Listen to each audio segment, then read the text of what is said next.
అసలు కదిలిస్తే విశ్వం విశ్వం విశ్వ నియమాలు. ఫస్ట్ రాఘవేంద్ర స్వామికి అనుగ్రహం నాకు కలిగింది. ఆయన కూతురిగా ప్రచారంలోకి వచ్చాను. మా అమ్మ చిన్నప్పుడు రాఘవేంద్ర స్వామికి ఇచ్చేసింది మంత్రాలయంలో. అక్కడ దేవుడి కూతురు అని నాకు ఒక పేరు, మెచ్యూర్ కాలేదు నేను. ఇంతగానం ఒక కంకణం కట్టుకొని ఒక దీక్షలా దీన్ని ముందుకు తీసుకెళ్లాలనుకుంటున్నారు. అందరు నన్ను వెలివేశారు. చెల్లెళ్లకు ఇంకొక మా చుట్టాల దగ్గర కోట్ల రూపాయలు ఉన్నాయి. అది నాకు విశ్వం ఇచ్చింది. మీ లైఫ్ లో ఖచ్చితంగా దీనివల్ల ఎన్నో ఒడిదుడుకులు ఫేస్ చేసి ఉంటారు, ఎన్నో అద్భుతాలు ఫేస్ చేసి ఉంటారు. ఇంటి వాళ్ళు కానీ ఇటు అత్తగారింటి వాళ్ళు కానీ ఎవరి సహాయం మాకు అందలేదు నాన్న. ఏకాకిగా బ్రతుకుతున్న టైంలో ఈ విషయం మాకు ఎంతో హెల్ప్ చేసింది. అట్లా అయితే గనక ఇంత ఎఫెక్టివ్ గా మీరు ముందుకు తీసుకెళ్లాలనే తపన మీలో రాదు. రియల్లీ అంత పెద్ద ఇల్లు ఇవాళ మాది అంటే ఈ విషయం ఇచ్చింది. అలా ఒక్కొక్క టైంలో మెరాకిల్స్ జరిగాయి. మాకు ఉద్యోగం పోయింది, ఇల్లు చేయలేకపోతున్నాము, తినడానికి తిండి లేదు, గంజి పోసి పిల్లల్ని పెంచుకుంటున్నాను.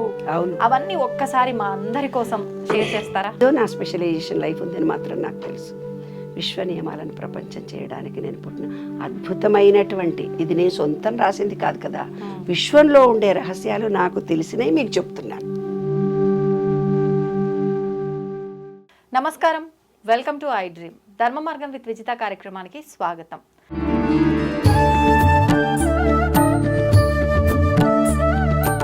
విశ్వ నియమాలను విశ్వవ్యాప్తం చేయడానికి కంకణంగా కట్టుకున్న వ్యక్తి లక్కరాజు నిర్మలమ్మ గారు. ఇప్పుడు వారు మనతో పాటు ఉన్నారు. వారితో మాట్లాడి అసలు వారి అనుభవాలు ఏంటి, విశ్వ నియమాలను ఎందుకు ఇలా విశ్వవ్యాప్తం చేయాలనుకుంటున్నారో వారిని అడిగి తెలుసుకుందాం. అమ్మ నమస్తే. నమస్తే. చాలా రోజులైంది, ఎలా ఉన్నారు? బాగున్నానమ్మా.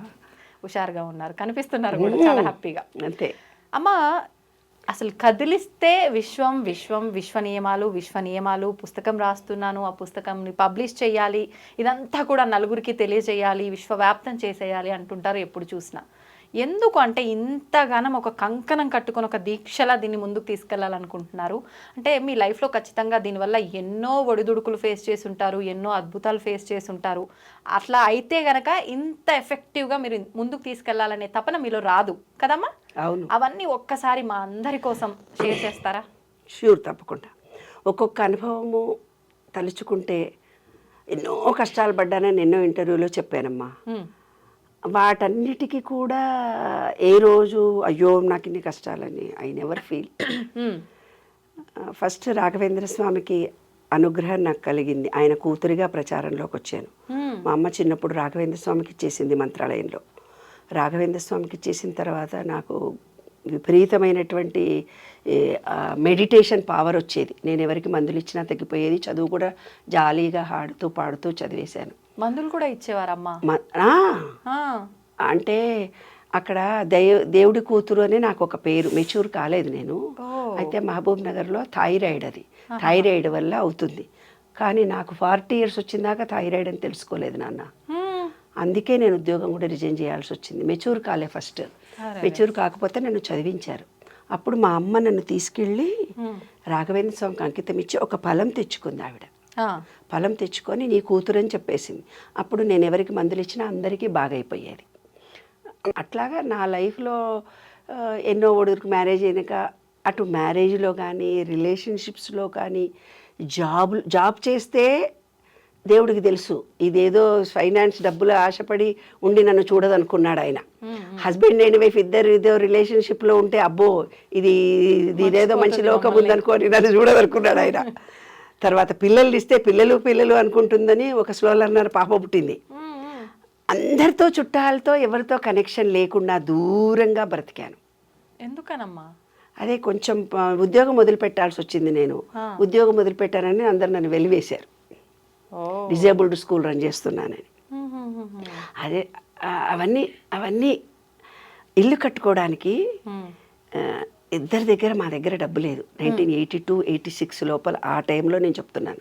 మీరందరూ పుట్టారో పుట్టలేదు. అప్పటి కాలంలో హైదరాబాద్లో ఇల్లు అంటే చాలా గ్రేట్. ఎవరికి మా అన్నతమ్ములకు, చెల్లెళ్ళకు, ఇంకొక మా చుట్టాల దగ్గర కోట్ల రూపాయలు ఉన్నాయి. ఎవరికి నా అంత ఇల్లు లేదు. నాకు అంత పెద్ద ఇల్లు ఉంది. అది నాకు విశ్వం ఇచ్చిందే. అది మేము సంపాదించింది. నాకు ఉద్యోగం లేదు, మా ఆయనకు ఉద్యోగం లేదు. మరంత పెద్ద ఇల్లు మాకు ఎలా వచ్చింది? అది విశ్వనీయం, విశ్వం నాకు ఇచ్చిందే. అలాగా మేము 2 గాజులు, ఒక పుస్తెల తాడు, స్కూటరు అమ్ముకుంటే మాకు ప్లాట్ వచ్చింది. 5,000 తక్కువే. రిజిస్ట్రేషన్కి, 35,000 రిజిస్ట్రేషన్కి. ఓకే. 5,000 తక్కువ అయితే మా డాక్టర్ ఎవరో ఇచ్చారు, రాఘవాచారి డాక్టర్. అలా ఓ ఇల్లు, ఆ ఇల్లు కడుతూ ఉంటే మా స్కూల్లో టీచర్స్ అందరూ 2,000 ఇచ్చారు. మాకేవో ఎరియర్స్ వచ్చాయి. నా దగ్గర 10,000 ఉన్నాయి, మళ్ళీ టీచర్ల దగ్గర ఇంకో 10,000 ఇచ్చారు. ఆ 20,000తో ఇల్లు కట్టుకున్నాను. ఈరోజు మేస్త్రి వచ్చి చెప్పేవాడు, ఏమ్మా మీకు ఒక డోర్ కావాలి కొత్తది, అన్నీ సెకండ్ హ్యాండ్ కొనుక్కున్నావు కదా, ఒకటి కొత్త డోర్ కావాలి అనేవాడు. అక్కడ నుంచి ఎవరో ఒకళ్ళు వచ్చి, అమ్మ మా దగ్గర కొత్త డోర్ ఉంది మీకు కావాలా అనేవాడు. నాకు విచిత్రంగా అనుకునేదాన్ని. ఆ కొత్త డోర్ పెట్టేసేవాళ్ళం. అయితే మేస్త్రి వచ్చేసి అసలు ఎంత నియమము, ఎంత నిష్ట, ఎంత గొప్ప మేస్త్రీలు నాన్న. ఇవాళ మనం మేస్త్రీలను నమ్ముకొని పోతే ఇసుకేడు, సిమెంట్ ఏడు, కన్స్ట్రక్షన్ కదా. మా ఇల్లుకు క్యూరింగ్ అతనే, మా దగ్గర డబ్బులు లేవంటే అతనే సొంతం డబ్బులు పెట్టి మాకు మేస్త్రి ఇల్లు కట్టించాడు. అవును, నిజంగా. మాకు ఒక ప్లాట్ ఉంది నాన్న వేరే చోట, అది అమ్మి వచ్చిన తర్వాత డబ్బులు ఇస్తాము, ఇప్పుడు మా దగ్గర డబ్బులు లేవంటే ఆ ప్లాట్ కాయిదాలు పెట్టి అమ్మి తర్వాత ఎప్పుడో తీసుకున్నాడే డబ్బులు. ఫ్రీగా చేసేవాడు పని. వండర్. ఒకరోజు ఈరోజు రూఫ్ వేస్తున్నారు, ఇంకా ఈ పుస్తెల తాడో ఈ గాజులో ఈ చిన్న ఉంగరమో కుదువబెట్టి సాయంత్రానికి వాళ్ళకి ఇవ్వాలని ఇలా చేతిలో పట్టుకొని ఉండేదాన్ని. సాయంత్రం అందరు పనులు దిగే టైంకి ఇద్దాము అనేవారు. అంత లోపల ఎవరో ఒక ఆయన వచ్చి 10,000 చేతిలో పెట్టి వెళ్ళేవాడు. అటు పుట్టింటి వాళ్ళు కానీ ఇటు అత్తగారింటి వాళ్ళు కానీ ఎవరి సహాయం మాకు అందలేదు నాన్న. ఏకాకిగా బ్రతుకుతున్న టైంలో ఈ విషయం మాకు ఎంతో హెల్ప్ చేసింది. రియల్లీ అంత పెద్ద ఇల్లు ఇవాళ మాది అంటే ఈ విషయం ఇచ్చిందే. అలా ఒక్కొక్క టైంలో మెరాకిల్స్ జరిగాయి మాకు. ఇల్లు 1,00,00,000 రూపాయలు ₹1,00,000 అప్పోయింది. ఉద్యోగం పోయింది, ఇల్లు చేయలేకపోతున్నాము, తినడానికి తిండి లేదు, గంజిబోసి పిల్లల్ని పెంచుకుంటున్నాను. లోన్ కట్టకపోతే బ్యాంక్ మేనేజర్ వచ్చి, అమ్మ ఎవరో ఒక బిల్డర్ అంట, ఆయన మీ లోన్ కూడా తీర్చేస్తాడంట, ఇది కుదువ పెడితే కనుక 90,000 ఇస్తాడు, ఆ 90,000 లోన్ కట్టేస్తా, మీకు ఇంకా లోన్ ఏముండదు, ఇల్లు మీదే అని ఏదో రిజిస్ట్రేషన్ చేసి ఇవ్వాలంటే ఏదో వెళ్ళి సంతకం పెట్టొచ్చాను. నాకు అది కూడా తెలీదు. దేనిపైన సంతకం పెట్టారు? మొత్తం అతనికి రాసిచ్చినట్ట అని అది కూడా నాకు తెలీదు. మా ఆయన ఏదో సంతకం పెట్టమన్నాడు, నేను పెట్టేసి వచ్చేసాను అంతే. అది మోటరాగేట్ చేశాము ఆయనకి. మా పిల్లలు అప్పటికి పుట్టిన 5-6 సంవత్సరాల పిల్లలు. అప్పుడు పిల్ల 10th వచ్చిన తర్వాత, ఏమండి మెంటల్లీ రిటార్టెడ్ స్కూల్లో, ఏమండి మన ఇంటి కాగితాలు మన దగ్గర లేవు కదా, మన ఇల్లు కాగితాలు ఎక్కడో ఉండాలంటే, ఎవరో ఏమో అతను ఎవరో అడిగాడు, ఇచ్చేసాము. ఎవరికి ఇచ్చామా అని బ్యాంక్ మేనేజర్ దగ్గరికి పోయాం. బ్యాంక్ మేనేజర్ ఆయన అడ్రస్ చెప్తే, హైటెక్ సిటీ అప్పుడు కన్స్ట్రక్షన్ జరుగుతోంది, ఆయన మా ప్రాపర్టీని పెట్టి ఫ్లాట్స్ కడుతున్నాడు. ఆయన ఎవరో వెతుక్కుంటూ పోయాం. ఇప్పుడు ఇస్తపో అప్పటికి నాకు మంచి ఇన్ఫ్లుయెన్స్ ఉంది హైదరాబాద్లో. లక్కరాజు నిర్మల అంటే మెంటల్లీ రిటార్డెడ్. 92 నుంచి 2002 అలా ఒక 10 ఏళ్ళు నేను రాజ్యం వేలాను మంచిగా. హైకోర్టులో లోక్ అదాలత్ మెంబర్ని, రంగారెడ్డి కోర్టులో బన్వర్లాల్ కలెక్టర్ వాళ్ళు ఉన్నప్పుడు ఎగ్జిక్యూటివ్ కమిటీ మెంబర్ని, ఎన్సీఆర్టీ వాళ్లకు. మళ్ళీ అంటే ఇప్పుడు ఈ మహిళా గ్రూప్స్ తయారు చేసిన దానికి నేనే మహిళా గ్రూప్స్ని తయారు చేసి చెప్పేది. మహిళలు తయారు చేసుకున్న ఫస్ట్ ఎగ్జిబిషన్ నేను పెట్టించాను. ఎలా అమ్మా, ఎలా సాధ్యపడిందంటే మీరు విశ్వాన్ని నమ్మారు కాబట్టి జరుగుతున్నాయి ఇవన్నీ. అసలు జాబే పోయి బంధువులకు దూరమైన పాపులారిటీ మాత్రం రోజు కీర్తి అమోఘంగా వచ్చేది. మామిడాకులు ప్రోగ్రామ్ టీవీలో నేను పెట్టించాను. బ్రతుకు జట్కా బండి వెంకటేశ్వర రెడ్డి నేనే ఇనాగ్రేషన్ చేశాము. అట్లా కౌన్సిలింగ్ చేయడము, ఈ మెంటల్లీ రిటార్డెడ్ స్కూల్ చేయడం, కొంచెం ఇన్ఫ్లుయెన్స్ ఉంది కాబట్టి వెళ్ళొస్తే అప్పుడు ఏం లేదు. సెల్ ఫోన్ అప్పుడు కొత్తగా వచ్చింది, సెల్ ఫోన్ 92లో అనుకుంటా. ఆ సెల్ ఫోన్ వస్తే సెల్ ఫోన్లో మేము మాట్లాడుతున్నట్టు రికార్డ్ చేశాను. అప్పుడు మాతో పాటు ఇంకొక ఆయన ప్రేమలాల్ అనే ఆయన ఉండే, ఆయన కొంచెం గూండా రౌడీ అనమాట. అబ్బో ఆయనతో వచ్చినాడని ఇక్కడికి దగ్గర వాళ్ళ చుట్టాలందరికీ చెప్పుకున్నాడు ఆయన. చెప్తే అబ్బో వాళ్ళకి ఇన్ఫ్లుయెన్స్ ఉన్న పర్సన్ అనుకొని ఓ సంవత్సరం 2 ఏళ్ళు తిరిగానులే, కష్టపడ్డాను. వెళ్ళిన తర్వాత, అమ్మ రేపు బ్యాంకుకి రండి, నేను రిజిస్ట్రేషన్ చేసి మీ కాగితాలు ఇస్తున్నాను అన్నాడు. వెళ్ళి సంతకం పెట్టి మా ల్యాండ్ కాగితాలు మేము ఇంటికి తెచ్చుకున్నాం. నెక్స్ట్ డే పేపర్లో వాసవి బ్యాంకు క్లోజ్. ఒక్క 24 అవర్స్ దాంట్లో ఉంటే మా ఇల్లు మాకు కాదు, బ్యాంకులో ఉన్నది. లోన్ కింద వాడు చూపిస్తూనే పోతున్నాడు. మా ఇల్లు మాకు కాదు. మమ్మల్ని ఎవరు కాపాడారు? విశ్వం. తర్వాత మా పిల్లలు పెద్దవడము పెళ్ళిళ్ళు అవ్వడము అంతా అయిపోయిన తర్వాత మా పెద్ద పాప యూఎస్ వెళ్తే నాకు భయంతో మా కాలనీలో స్కందగిరి గుడికి వెళ్ళేదాన్ని నేను. అట్లాంటిది వెళ్లకుండా మా కాలనీలో ఉండే ఒక గుడికి దగ్గరలో ఉండే గుడికి వెళ్తున్నాను నడిచి. మాకు ఒక కుక్క పిల్ల ఉంటే కుక్క పిల్లింది. అక్కడ ఔదంబర వృక్షము 100 సంవత్సరాల 1000 సంవత్సరాలది ఔదంబర వృక్షం ఆ టెంపుల్లో. అప్పుడు నేను ఆ గుడిలో తిరుగుతూ నేను ఒక మాట స్కందగిరి గుడికి వెళ్తానన్నా, నాకు ఇప్పుడు పెద్దదాన్ని అయిపోతున్నా, అంత దూరం రోజు కార్లో రాలేను, నువ్వు సుబ్రహ్మణ్యేశ్వర స్వామి ఇక్కడికే రావాలి అనుకున్నా. ఎవరో వచ్చి సుబ్రహ్మణ్యేశ్వర స్వామి గుడి కట్టేశారు. అవునా? ఎన్ని రోజుల్లో జరిగిందమ్మా మీరు అనుకున్న తర్వాత? నేను అనుకున్న తర్వాత నెల రోజుల్లోనే జరిగిపోయింది. ఒకరోజు ట్రాన్స్లో కూర్చున్నాను. నేను మెడిటేషన్ జపం చేసుకుంటాను. నాకు బాల మంత్రం ఇచ్చారు చింతలపూడి ఆశ్రమం వారు. ఆ జపం చేసుకుంటున్నాను, గణేష్ది చదువుకుంటున్నాను. ఒక ట్రాన్స్ లాగా వచ్చింది. మేమందరం యాదగిరిగుట్ట వెళ్తున్నాము, చిన్న పాప వాళ్ళ ఫ్రెండ్స్ మా ఆయన అందరూ. నేను కారు తీసుకొని వెళ్ళిపోయి తార్నాక చౌరస్తాలో వెళ్ళాను. ఏం జరిగిందో నాకు తెలియదు.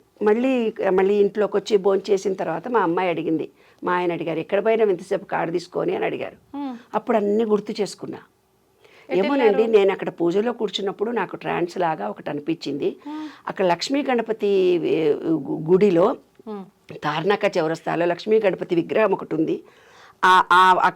అక్కడ వెళ్ళి దండం పెట్టుకున్నప్పుడు ఆ లక్ష్మీ గణపతి విగ్రహాన్ని పూజ చేసుకుంటుండగానే నాకు ఆ విగ్రహాన్ని తీసుకెళ్ళి లాలాపేట గుడిలో నేను రోజు వెళ్తున్న గుడిలో చెట్టు కింద పెట్టు అనిపించింది. వాళ్ళు మెంటల్ గాళ్ళు, వీళ్ళు మెంటల్ గాళ్ళు. వీళ్ళు చెప్పిన మాట వినరు, మీకు ఆ పూజలు తెలియవంటారు, రథాలు తెలియవు. మేనేజ్మెంట్ని ఎక్సెప్ట్ చేయాలి కదా నాన్న, వాళ్ళని కన్విన్స్ చేసే శక్తి మనకు రావాలి కదా. నాదేమో డామినేటింగ్ పర్సనాలిటీ, కానీ కన్విన్స్ చేసే పద్ధతి రావు కదా, కమాండింగే కావాలంతే. అక్కడికి పోయిన తర్వాత ఎవరినో అన్నానంట, నేను వచ్చి కారులో పెట్టి ఉంటే ఆయన కారులో పెట్టాడంట. మీరు తీసుకొచ్చారా స్వయంగా విగ్రహం? ఇంత విగ్రహం రాయి విగ్రహము నాకు తెలీదు. కారులో కూర్చొని నేను అన్నానంట, తీసుకురా అన్నానంట. ఆ మేనేజ్మెంట్ ఇంకొక ఆయన తీసుకొచ్చి నా కారులో పెట్టారు ఆ విగ్రహాన్ని. ఆ విగ్రహాన్ని తీసుకొచ్చి తార్నాకాలో లాలాపేటలో ఇప్పుడు మా గుడిలో నేను అక్కడ స్కందగిరి సుబ్రహ్మణ్య స్వామి గుడి, ఆ గుడి దగ్గర మా ఇంటికి దగ్గరలోనే ఉంటుంది గుడి, ముత్తమ్మ తోట అంటారు. అక్కడ ఆ గుడిలో దగ్గరికి వెళ్ళి నువ్వు లోపల పెట్టు నాన్న అన్నానంట. వాడు చెట్టు కింద పెట్టేశాడంట. చెట్టు కింద పెట్టొచ్చానండి విగ్రహాన్ని. ఎవరో ఇచ్చారు, ఎవరో తీసుకొచ్చారు, నేను పెట్టొచ్చాను అన్నాను. ఏమో ఇటువంటి పెత్తనాలని రోజు ఒకటి ఏదో చేస్తుంటారు. మా ఆయన మా అమ్మాయిలు అవుతా ఉన్నారు. రాజు కన్నా ఫోన్ చెయ్యి అని అన్నారు. అక్కడ మేనేజ్మెంట్ అబ్బాయి రాజు అని. ఆ అబ్బాయికి ఫోన్ చేసి, నాన్న ఇప్పుడు ఏదో విగ్రహం తీసుకొచ్చి మేడం అక్కడ పెట్టిందట కదా, మేడం మాట్లాడుతుందట అంటే నాకు ఇచ్చారు. నాకు ఇస్తే, నాన్న మరి అక్కడ చెట్టు కింద పెట్టు, అప్పుడప్పుడైనా పాలు పోయించుకుందాము. అక్కడ తార్నాక గుడిలో బయట పడేశారు ఆ విగ్రహాన్ని. అది మొదటి విగ్రహము. మేము ఎప్పటి నుంచో నేను వెళ్తున్నాను, ఇప్పుడు వేరే విగ్రహం పెట్టారు, మరి ఆ విగ్రహానికి ఎట్లా నాన్న అన్నాను. అంటే ఏం చేశాడు, సరే అమ్మా అని చెప్పేసి, దాని ఏముందమ్మా ఒక 10,000 సుబ్రహ్మణ్యేశ్వర స్వామిని పెట్టిన వాళ్ళది విగ్రహ ప్రతిష్ఠ అయ్యేటప్పుడు నువ్వు కూడా విగ్రహ ప్రతిష్ఠ చేద్దు కానీ ఒక 10,000 అన్నాడు. ఒక గుడి కట్టేశాడు మా పేరుతో. గుడి కట్టించేశాడు. 3 రోజులు హోమము పూజలు అన్నీ జరుగుతుంది. మేము కూడా కూర్చున్నాము. వినాయకుడి విగ్రహ ప్రతిష్ఠ ఆయన చేయించుకున్నాడు మాతోటి. లక్ష్మీ గణపతి ఫస్ట్ అయిన తర్వాత మా ఇంట్లో వాటర్ హార్వెస్ట్, నీళ్లు బోరింగ్ ఎండిపోతున్న టైంలో వాటర్ హార్వెస్ట్ చేస్తే మంచిగా ఉంటుంది కదా. వాటర్ హార్వెస్ట్ చేస్తే ఇంత సిమెంటు కంకర మిగిలింది. అక్కడ గుడిలో ఔదంబర వృక్షము 1000 సంవత్సరాలదో 500 సంవత్సరాలదో ఒక పెద్ద చెట్టు. అది పందికొక్కులు తవ్వి అంత 1, 2 చేసుకుంటున్నారు పిల్లలు. అంత మంచి చెట్టును చుట్టూ తిరిగితే బాగుంటుంది కదా, చుట్టూ తిరుగుతాం కదా అని చెప్పేసి నేనేం చేసిన, మా మేస్త్రిలో మాకు సిమెంటు కంకర మిగిలింది కదా, అది తెచ్చి కారులో మేస్త్రిని తీసుకొని ఆ సిమెంటు కంకర అంతా తీసుకొని దీనికి సిమెంట్ చేయిస్తున్నా చుట్టూ. మనం ఫ్రీ సర్వీస్ చేస్తే ఎవరు ఏమన్నారు కదా నాన్న, వాళ్ళు కూడా ఏమనలేదు. ఇట్లా సిమెంట్ చేస్తుంటే మా ఆయన వచ్చాడు. మా ఆయన వచ్చి, ఏం చేస్తున్నావు మీకు ఇక్కడ అన్నాడు. ఏమోనండి, ఇది ఒక చెట్టు ఉంది, రోజు వస్తాను కదా, బొబ్బుని తీసుకొని అందరు ఇక్కడ దొడ్డికి పోతున్నారు, పందికొక్కులన్నీ తొంగి పెట్టినాయి, ఇంత మంచి దేవుడి కదా, దీనికి కనీసం పాలన్నా పోసుకుంటారు, ఇట్లా కట్టిద్దామనుకున్నా. అదేమిటిది, నేను గుడే కట్టేస్తే ఇక్కడ అన్నాడు. ఆయనకు దేవుడు అంటే నమ్మకం లేదు, పూజలంటే పూజలు చెయ్యడు. అసలు ఆయన దేవుడి పూజని చేయడు, దేవుడి దగ్గరికి రాడు. నెత్తి బర్రమంటే తల సుర్రుమన్నది, భక్తి బర్రమంటే నెత్తి చుర్రుమన్నది కామెంట్ చేసే వ్యక్తి. ఆయనకి ఏ భక్తి లేదు, ఏ రోజు పూజ చేసేవాడు కాదు. నేనే పౌర్ణిమ సత్యనారాయణ చేసుకుని ఆమె చేస్తుంది పో, నేను రాను అనేవాడు. అట్లాంటిది ఏమిడిదో ఏమో వచ్చేసి వచ్చేస్తే ఎందుకండి మీరు గుడి కడతా అన్నారు. గుడి ఎక్కడ కడతారు, ఇప్పుడు మన దగ్గర డబ్బులు ఎక్కడ, ఇద్దరం కొట్లాడడం మొదలుపెట్టాం. అప్పుడే యూఎస్ నుంచి మా అమ్మాయి వచ్చింది. వచ్చి అమ్మ నాయన విడిపోతారని మా మీద కోపంతో వాళ్ళ అత్తగారింటికి వెళ్ళిపోయింది. ఈ గొడవ చూసి ఏదో గొడవ పడుతుంటారు అమ్మా నాన్న, ఎప్పుడు కాంప్రమైజ్ గారు. ఆయన వద్దంటే చేస్తాడు, ఈమె వద్దంటే అదే వద్దంటది, ఈమె వద్దంటేది ఆయన చేస్తారు ఇద్దరు అని అనుకుని అమ్మాయి అక్కడికి వెళ్ళి ఇంకా కొట్లాడుతూ కలిసిపోతాం మేము ఇద్దరం, ఆ క్షణంలోనే కొట్లాడతాము. మేము చాలా తెలివైన వాళ్ళు. మళ్ళీ కారేసుకొని విగ్రహం తెద్దామని పోతున్నాం, ఇద్దరు కొట్లాడుతూనే పోతున్నాం నేను మా ఇద్దరం. వెళ్ళాము. నా గట్కేసర్ అవతల విగ్రహాలు తయారు చేసే చోట డబ్బు కూడా ఇచ్చాం. 2,000 రూపాయలు అడ్వాన్స్ ఇచ్చేసి వాపస్ వస్తున్నాం. వాపస్ ఇంటికి వచ్చాం అంతే. ఇంటికి వచ్చిన తర్వాత మా పాప 10,000 పంపించేసింది.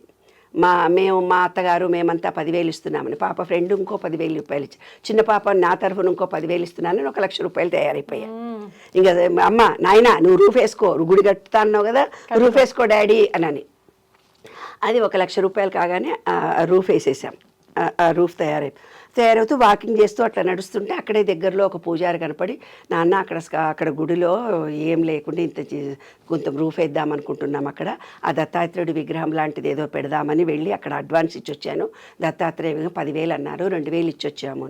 వద్దమ్మా నీకు తెలీదు, కరీంనగర్లో స్టోన్లో దాంట్లో ఒక చిన్న హోల్ కూడా లేకుండా ఉండే విగ్రహం పెట్టాలి మనము, అలాంటి విగ్రహాలు తయారు చేసేవాళ్ళు కరీంనగర్లో ఎక్కడ ఉన్నారు, మీకు ఎంత విగ్రహం కావాలో మీరు ఒక ఫోటో తీసి పెట్టండి అని అన్నాడు. ఏదో యూట్యూబ్లో చూసాము, ఫోటో తీసాము. ఇంత మా ఆయన చెప్తాడు, నీకు స్క్వేర్ ఫీట్లో అని నాకు తెలియదులే అమ్మా, ఆ స్క్వేర్ ఫీట్లో ఇంతలో ఉండాలి అని ఆయన చెప్పేశాడు. చెప్పేసిన తర్వాత ఆయనకి ఇచ్చేసినాము. రూఫ్ అవుతుంది అంతే నాన్న, రూఫ్ అవుతుంది. 1,00,000 రూపాయలు వచ్చాయి. ఆ డబ్బుతో మేము స్టార్ట్ చేసేసాం.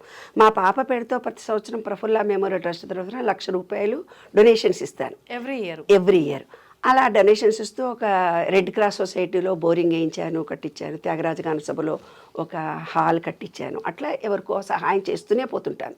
సంవత్సరానికి 1,00,000 పుస్తకాల ప్రింటింగ్కి, ఆపరేషన్స్ ఖర్చు, లేదంటే చల్లటి మజ్జిగ పంచుతున్నాము. కరోనా టైంలో ఎవరికన్నా హెల్ప్లు కూడా చేశామన్నమాట. అట్లే నా పేరు దాన ధర్మాలు చేసే క్యారెక్టర్ అని ఒకటి ఉందిలే, ఉన్నవి కూడా ఇచ్చేస్తారని. దానగుణం ఎక్కువ అని మా పిల్లలు అంటారు, నువ్వు మారవా మమ్మీ అంటారు. ఎందుకో నాకు తెలియదు నాన్న, నేను మారలేను. ఇప్పుడు నన్ను మారమంటే రాదు, ఇప్పుడు రమ్మంటే రాని క్యారెక్టర్ కదా అది. అయిన తర్వాత ఎవరో రాత్రిపూట వచ్చారే, రాత్రిపూట ఎవరో ఇద్దరు వచ్చి దంపతులు మా కాళ్ళకు దండం పెట్టారు. ఎవరు నాన్న? ఇంటికి వచ్చి దండం పెట్టి, ఔదంబర వృక్షంలో రాత్రి మా నాయన పడుకుంటే తెల్లారేకల్లా కళ్ళు వచ్చినాయి, చెట్టు కింద వండుకుంటే మీరు గుడి కడుతున్నారని తెలిసింది, ఇదిగోండి 10,000 రూపాయలు.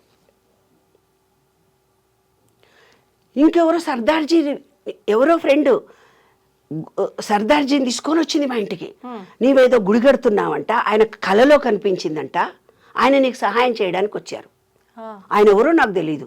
ఆమె కూడా నేచర్ క్యూర్లో కొంచెం పరిచయం నాకు, మా అడ్రస్ తెలుసుకొని వచ్చింది ఆమె పెద్ద జిగిని ఫ్రెండ్స్ కూడా కాదు, ఆమె ఎవరో కూడా తెలియదు, జస్ట్ నేచర్ క్యూర్లో పరిచయం చేసుకున్నటువంటి. అట్లాంటిది ఆమె ఆయన తీసుకొని వచ్చింది మా ఇంటికి.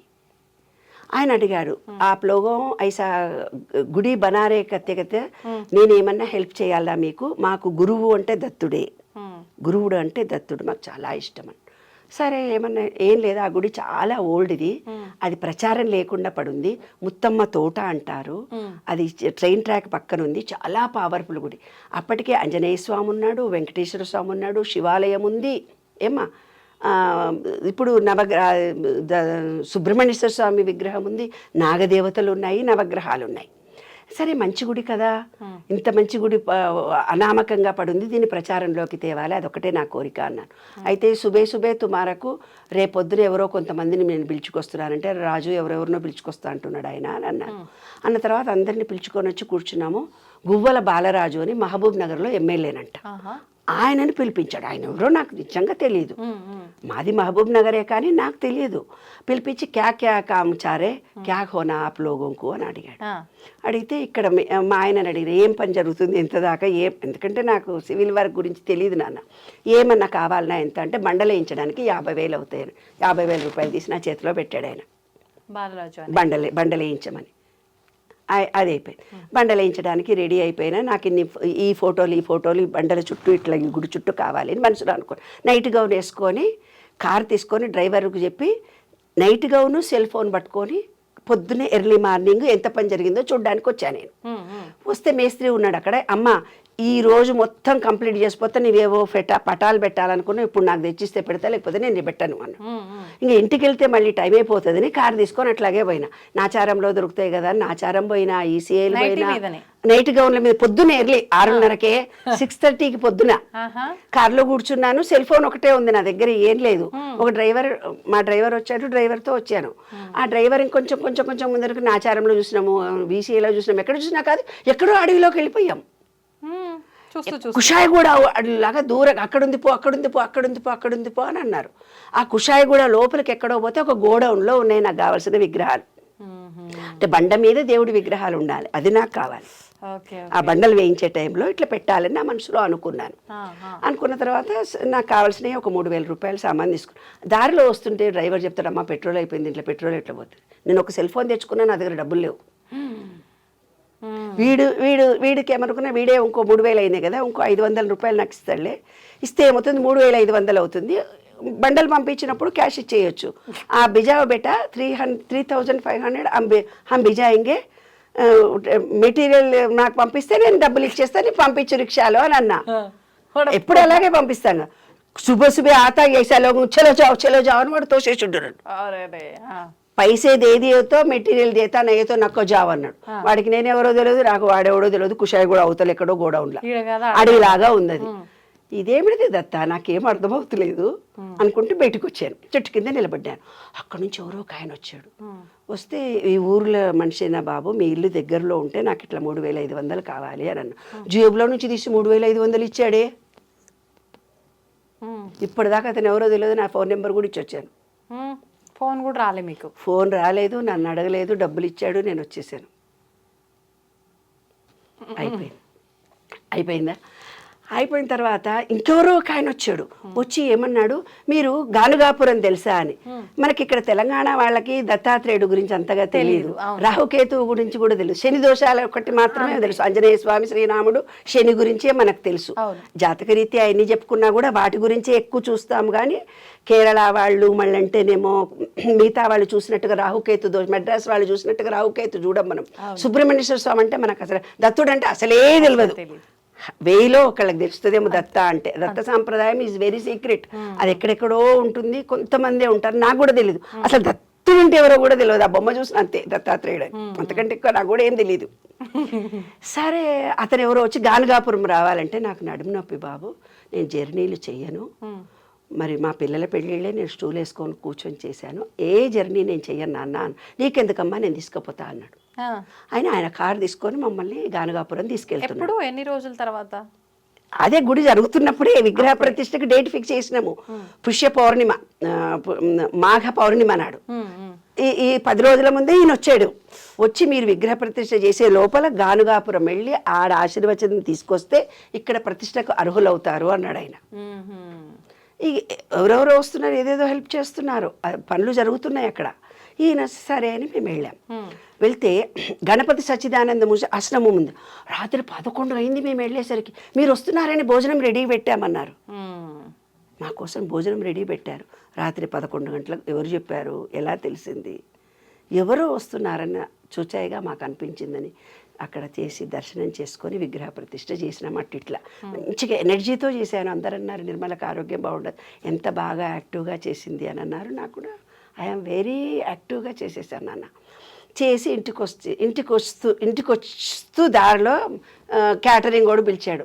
మీరు 10,000 అన్నారు కానీ ఇంకో 10,000 రూపాయలు ఎక్కువైనాయి, 100 మందికి 200 మంది భోంచేశారు, ఇంకో 10,000 రూపాయలు. మళ్ళీ ఇంటికి పోతే నాకు మా ఆయనకు గొడవ, మళ్ళీ డబ్బుల గొడవ అనుకొని ఇంటికి వెళ్ళాను. కారు పార్కింగ్ దించి ఇంకా గేట్ లోపలికి పోతుంటే ఎవరో ఒక ఆయన కుర్చీలో ఇట్లనే కూర్చొని ఉన్నాడు. ఎవరు నాయనా నువ్వు, ఎందుకు వచ్చావు అని అడిగా.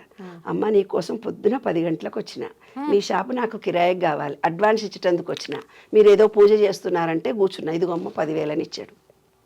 ఆ 10,000 తీసి ఆయనకి ఇచ్చేసిన, క్యాటరింగ్ ఆయనకి ఇచ్చేసిన. మా ఆయన తెల్లవారుదామన్న 4 గంటలకు లేచి రోజు వెళ్ళి అభిషేకం చేసి వచ్చేవాడు. అట్లా ఆ దత్తుడు నాకు మా ఆయనకు కొడుకులాగా వచ్చి ఎన్ని మెరాకిల్స్. ఒకరోజు మేము మెంటల్లీ రిటార్డెడ్ స్కూల్ నాకు తెలియకుండా మా ఆయన రన్ చేస్తున్నాడు. దానికి జీతాలు ఇవ్వలేదు, 35,000 కావాలి. ఒకరోజు అభిషేకం చేస్తూ నాయన ఈరోజు టీచర్లకు జీతాలు ఇవ్వాలని ఆయన అనుకున్నాడు అంతే. ఆ రోజు ఎవరో ఒక ఆయన వచ్చి ఫోన్ చేసి జస్ట్ అరగంట 10 నిమిషాలనే ఫోన్ చేసి ఎవరో ఒక నేను మీ స్కూల్కి వచ్చాను, ఏదైనా డొనేషన్ ఇవ్వాలనుకున్నాను, ఎవరికి ఇవ్వాలి నరసింహారావు అని అడిగాడు. అడిగితే అక్కడ ఒక టీచర్ అన్నపూర్ణ అని ఉంటుంది, ఆమెకి ఇచ్చేసిండి అంటే రెడీ క్యాష్ ఇచ్చాడు. కనీసం స్లిప్ కూడా తీసుకోలేదు. 35,000 ఎంత ఈయన అనుకున్నాడు అంత వచ్చింది. అట్లా ముత్తమ్మ తోట అని ఉంది నాన్న, దత్తాత్రేయుడు గుడి విగ్రహ ప్రతిష్ఠ చేయించుకున్నాడు ఆయన. ఇది కూడా విశ్వం నాకు ఇచ్చింది. విశ్వము అంటే ఏంది? దత్తుడు. దత్తుడు అంటే ఏంది? ప్రకృతి. త్రిగుణాత్మకమైనటువంటిది ఈ ప్రకృతి. బ్రహ్మ విష్ణు మహేశ్వర రూపం. నాకు పూర్తిగా చేత కాదు అనుకుంటాను, గుడికి వెళ్ళొచ్చేసరికి యాక్టివ్ అయిపోతాను. అలాగా దత్తాత్రేయ విగ్రహ ప్రతిష్ఠ చేయడము, ఆయన మాతో మిరాకిల్స్ చూపించడము, అదొక పవిత్ర క్షేత్రంగా మారిపోయింది. ఎవరైనా పిల్లలు కాని వాళ్ళు కూడా అంటారు, మీ దత్తుడి దగ్గర దండం పెట్టుకొచ్చుకున్నాం మేము అనగానే మాకు పిల్లలు పుట్టారు, పెళ్ళిళ్ళు కాలేదు మా పిల్లలకి, ఇట్లా మొక్కగానే మాకు పెళ్ళిళ్ళు అయిపోయినాయి. ఎక్కడ ఉంది కరెక్ట్గా అంటే విజయ డైరీ, తెలంగాణ డైరీ అంటారు కదా, దాని బ్యాక్ సైడ్ ఉందన్నమాట ఈ గుడి. ఎగ్జాక్ట్లీ బ్యాక్ సైడ్ ఉంది. అంటే ఏంది, ఈ శోభన్ రెడ్డి వాళ్ళు ఇప్పుడు డిప్యూటీ మేయర్ ఉంది కదా, వాళ్ళ ఇంటికి కొంచెం ముందుకెళ్తే ఒక ఆర్చ్ వస్తుంది, ఊరి చివరన ఉందన్నమాట ఆ గుడి. ఆ గుడి అంత పవిత్రమైన. ఎన్ని సంవత్సరాలు అయిందమ్మా అది కంప్లీట్ అయిపోయి? 10 ఏళ్ళు అవుతుంది. 10 సంవత్సరాలది. మొన్న ఫిబ్రవరిలో చేసాం. 10 సంవత్సరాలు కంప్లీట్ అయింది అని పూజ చేయించి ప్రతి నెల అన్నదానాలు చేస్తూ. మీరు మొదలు పెట్టిన దగ్గర నుంచి మొత్తం ఎంత కాలం పట్టింది కంప్లీట్ అయ్యి? 25 రోజుల్లో. అంతే. ఆ గుడి 25 రోజుల్లో కంప్లీట్ అయిపోయింది. విగ్రహ ప్రతిష్ఠ కూడా అయిపోయింది. అందరు అన్నాడు, దత్తుడండి మిమ్మల్ని బోలెడు పరీక్షలు పెడతాడు, ఆ పరీక్షల్లో మీరు నెగ్గాలి. పరీక్షల్లో వెళ్ళి హ్యాపీగా జాలీగా, అసలు మాకు జరిగింది కూడా మాకు తెలియదు. ఒక్క రూపాయి చేతిలో లేకుండా, ఏమీ లేకుండా ఆయనే మాతో చేయించుకున్నాడు చూడు, అది గ్రేట్. అందులో అక్కడ మహత్యం ఏంటంటే పాము తిరుగుతుంది ఇప్పుడు కూడా. పాము ఒరిజినల్గా తిరుగుతూ వెళ్తుంటుంది. అంత మహత్యం ఉన్న గుడి. అయితే ఒక ఆయన అంజనం వేసి, మా పాప ఫ్రెండ్ వాళ్ళ మామ మద్రాసులో అంజనం వేయించి నేను ఒక మెడిటేషన్ చేసుకోవాలి, ఏ ప్లేస్ హైదరాబాద్లో సూటబుల్ అని అడిగాడంట. అడిగితే ముత్తమ్మ తోట అనుంది. ఆవిడ ఏం చేసిందంటే మొత్తం ల్యాండ్ని దాన ధర్మాలు చేసింది. ఆమె చనిపోయిన సమాధి ఆ గుడి ముందరనే ఉంటుంది. చనిపోయిన బొందలగడ్డ ఏదో అంటారు కదా, నాకు తెలియదు, ఆమె అక్కడ పాతి పెట్టారు. జస్ట్ గుడిలో వెళ్తుంటే లెఫ్ట్ సైడ్ ఉంటుంది. అది పవిత్ర క్షేత్రం అంట. ఆమె ఆత్మ అంత గొప్పదంట. అందుకని ఆ గుడికి అంత పవర్ ఉంది. 100 సంవత్సరాలు 1000 సంవత్సరాలు వెంకటేశ్వర స్వామి ఉన్నాడు, ఆంజనేయ స్వామి ఉన్నాడు, లక్ష్మీ గణపతి ముందు చేయించుకున్నాడు, తర్వాత దత్తుడు మా ఇంటికి వచ్చాడు. అలాగా ఇలాంటి మిరాకిల్స్ ఎన్నో జరిగినాయి నా జీవితంలో. అమ్మా, అంటే అంటారు కదా, ఆలయం కట్టడము అని అంటే అది గత జన్మ సుకృతం ఉంటేనే ఖచ్చితంగా వాళ్ళని మరొక జన్మలో ఈ రకంగా చేపిస్తాడు భగవంతుడు, దీనికోసమే పుట్టిస్తారు అని చెప్పి. కానీ అందరికి ఇలా జరగాలని ఉంటుందంటారా? అది ప్రాప్తము. అందరూ చాలామంది గుళ్ళు కడతారు, మెయింటైన్ చేయరు. గుళ్ళు కడతారు, సగంలో ఇడిచిపెడతారు. ఎప్పుడైతే మనం గుడి కట్టామో అది ఏంటంటే మేనేజ్మెంట్కు ధార పోయాలి. నేనే కట్టాను అంటే దాంట్లో పాపం నీకు వస్తుంది. నేనే దీనికి అధికారిని అంటే ఆ గుడిలో నువ్వు చేసే పాపం అంతా మీ ఫ్యామిలీకి వస్తుంది. గుడి ఎవ్వరు కట్టొద్దని చెప్తాను నేను అందరికీ. గుడి కట్టినప్పుడు దాన్ని మెయింటెనెన్స్ చేయలేకపోతే, నిత్యారాధన చెయ్యకపోతే నీకు దానికి పాపం వస్తుంది. అక్కడ ఇంకొక ట్రిక్ జరిగింది మాకు అక్కడ. మా ఆయనకు ఒక సంవత్సరంలో మధ్యలో ప్రాణగండం ఉండింది. నాకు ఒక జాతకం చూసి ఆయన రాసిచ్చాడు. ఎప్పుడు అంటే ఏ ఇయర్లో? 6 years క్రితం, 4 years 5 years క్రితం ఆయనకు ప్రాణగండం అని రాసిచ్చాడు. అయితే దత్తాత్రేయ పూజ చేసి ఆ జిడ్డు అంతా ఉంటుంది కదా, జారి పడిపోయాడు. జారి పడిపోయినా ఇద్దరం కలిసి హోమం చేశాము, పూజ జరిగింది, ఇంటికి వచ్చాము. ఇంటికి వచ్చినాక కాలు ఇక్కడ నడవలేకపోతున్నాడు. మా అల్లుడు ఏం చేశాడంటే గుడిలో నుంచి అంకుల్ మొండివాడు, తను అన్నది చేస్తాడు అని చెప్పేసి ఎక్స్రే తీయించుకొనే పైకి వచ్చాడు. ఎందుకంటే ఫస్ట్ ఫ్లోర్ మెట్లు ఎక్కాలి, అందుకని ఎక్స్రే తీయించుకొనే పైకి వచ్చాడు. పైకి వచ్చిన తర్వాత సాయంత్రం చూస్తే కాలు ఫ్రాక్చర్ అయింది. ప్రాణగండం ఉండేది కాలుతో వెళ్ళిపోయింది. ఇంటికే డాక్టర్ వచ్చాడు, కట్టుకట్టాడు, బాగా అయిపోయాం. ఓకే. ఆ దత్తుడు ఆయన అంటాడు నాకు దత్తుడు ఏమంటా చేసేస్తాడని. అట్లా మా ఫ్రెండ్స్ కూడా అసలు ఏమనుకుంటే జరుగుతుంది. అదొక పవిత్రమైన గుడి అనమాట ఆ గుడి. ఇది కాక ఇలాంటి ఎక్స్పీరియన్సెస్ ఎన్నో ఎన్నో ఎన్నో ఎన్నో జరిగినాయి విశ్వ నియమాల్లో నాకు. మరి విశ్వంతో మేము పూర్తిగా సర్వసమర్పణ. విశ్వము అంటేనే దత్తుడు, దత్తుడు అంటేనే ప్రకృతి. ఆయనకు 24 మంది శిష్యులు అన్నాడు. అంటే ఈ గాలి నేనే, ఈ భూమి నేనే, ఈ నీళ్లు నేనే అంటాడు దత్తుడు. సూర్యుడు కూడా అతనే. మనకు ఆయన మంత్రం ఏంటో తెలిసిన ఓం ద్రాం దత్తాత్రేయ, ఓం ద్రాం దత్తాత్రేయ, ఓం ద్రాం దత్తాత్రేయ. ఓం అనేది ద్రామ్ అనేది ఏదైతే ఉందో నీలో ఉన్నటువంటి అజ్ఞానాన్ని పోగొట్టి విశ్వంలో ఉండే విశ్వ చైతన్యానికి కలిపే బీజాక్షరం. నేను చెప్తాను కదా, ఢిల్లీకి ఒక కోడు, మద్రాస్కి ఒక కోడు. ద్రామ్ అనే బీజాక్షరాన్ని 3 సార్లు జపిస్తే చాలు నీవు అనుకున్న కోరికలు నిలబెడతాయి. ఓం ద్రాం దత్తాత్రేయ, ఓం ద్రాం దత్తాత్రేయ, ఓం ద్రాం దత్తాత్రేయ. దత్తా అంటే చాలా ఆయన పలుకుతాడు. అద్భుతం అమ్మ నిజంగా. అంటే నాకు అదే సందేహం ఇప్పుడు, అంటే ప్రాణంతో పోయేది చిన్న ప్రమాదంతో తప్పిపోయింది అని అంటే మనకు దేనికైనా భగవంతుడి అనుగ్రహం ఉండాలి, భగవంతుడి ఆరాధన ఉన్నారు కాబట్టి అలా జరిగింది. అంటే ప్రతి ఒక్కరూ ఇలా నమ్మితేనే భగవంతుడు అన్ని చేస్తాడు కాదు. విను, ఫస్ట్ గురువు ఎవరు నాకు? రాఘవేంద్ర స్వామి. తర్వాత ఈ విశ్వంలో 2వ గురువు సాయిబాబా. సాయిబాబా తర్వాత రాఘవేంద్ర స్వామి. రాఘవేంద్ర స్వామి తర్వాత దత్తుడు. ముగ్గురు గురు పరంపర. నాకు దత్తుడు ఇది అయిపోయిన తర్వాత శివుడి దర్శనం కలిగింది. దర్శనం కలిగిందా? శివశక్తిని ఓపెన్గా చూశాను నేను. ఎలా? ఎప్పుడు? ఈ విశ్వమే నేను అని విశ్వం దగ్గరికి వెళ్ళే అవకాశాన్ని, శివ దర్శనం. శివ అంటేనే విశ్వం, విశ్వంలో ఉండేది పురుషుడు స్త్రీ. సరే కాశీ వెళ్ళాను. కాశీ వెళ్ళిన తర్వాత 3 గంటలకు భస్మాభిషేకం చేస్తారు శివుడికి, తెల్లవారుజామున. అయితే ఒక ఆటో వాళ్ళు, ఇప్పుడు కూడా నాకు ఫ్రెండ్స్ ఉన్నారు, అప్పటి నుంచి చీరలు కూడా పంపిస్తారు కాశీవి. అంత మంచి ఫ్రెండ్స్ నాకు అక్కడ. అమ్మా నిన్ను చూస్తే నా వాళ్ళు అనిపిస్తుంది అంటారు. నన్ను ఎవరు చూసినా అమ్మా నువ్వు నా మనిషి అంటారు. అంటే ఈ విశ్వంతో నేను, నాతో విశ్వము, విశ్వము నేను వేరు కాదు, విశ్వము నేను ఒకటే అనే భావన ఏర్పడింది కదా నాకు. ఏమ్మా ఇప్పుడున్నటువంటి మెడిటేషన్ కోర్సులు మొత్తం చేశాను. బ్రీతింగ్వి, తర్వాత విపాసన కోర్సు, ఎన్నో కోర్సులు ఉన్నాయి కదా, అన్ని కోర్సులు చేశాను. ఏదో ఏదో ఏదో ఏదో ఇది జీవితం కాదు, ఇంకా ఏదో ఉంది. జీవితం అంటే ఏమిటి, నేనంటే ఏమిటి, జీవిత సార్థకత. పెళ్లి చేసుకున్నా, పిల్లల్ని కన్నా, ఉద్యోగం చేసినా, ఉద్యోగం విడిచిపెట్టినా, కవిత్వం రాసినా, కవిత్వం విడిచిపెట్టినా, దేంట్లో కూడా నేను రాణించట్లేదు. ఏదో ఉంది, నా జీవిత సార్థకత ఏదో ఉంది అన్న ప్రయాణంలో కాశీ వెళ్ళి పూజ చేసి ఇట్లా బయటకు వచ్చాను. ఒక అద్భుతమైన చైతన్య శక్తి రౌండ్గా నన్ను ఆవహించింది నాన్న. అప్పటి నుంచి నేను ఇంకా అద్భుతాలు నా ద్వారా జరుగుతున్నాయి సమాజంలో. నిజంగా నేను ఏదంటే జరుగుతుంది తల్లి. అది ఈ విశ్వం నాతో నిండిపోయింది. అప్పటి నుంచి అప్పటిదాకా దత్తా దత్తా శివ శివ అన్నదాన్ని ఇప్పుడు విశ్వం విశ్వం అంటూ పోతున్నాను. ఆ విశ్వ రహస్యాలన్నీ నాకు అవగతం ఇలా ఇలా ఇలా ఇలా ఇలా. మొన్న రాత్రి కూర్చున్నాను కూర్చొని అస్ట్రాలజీకి మన బాడీకి ఏదో సంబంధం ఉంది నాకు తెలియాలి. అంటే పంచభూతాలు బయట ఉన్నాయి, మనలో కూడా పంచభూతాలు ఉన్నాయి. ఆ పంచభూతాల కలిగికే మనకిప్పుడు విశ్వంతో మనకు అటాచ్మెంట్, అంతే కదా. అయితే ఈ విశ్వంతో నేను మాట్లాడుతున్నప్పుడు ఎన్నో కుక్క ఎంటపడ్డం చెప్పాను. ఒకసారి యుఎస్లో చైర్స్ పడింది చెప్పాను. ఎన్నో కేసులు సాల్వ్ చేసి వచ్చాను. 1000-2000 మందికి ఏదంటే అది అవుతుందన్నమాట. ఏదంటే అది అయిపోతుంది అలా. అయితే మొన్న కూర్చొని విశ్వ నియమాలను గురించి ఊరికే ఆలోచిస్తూనే పోతుంటానన్నమాట.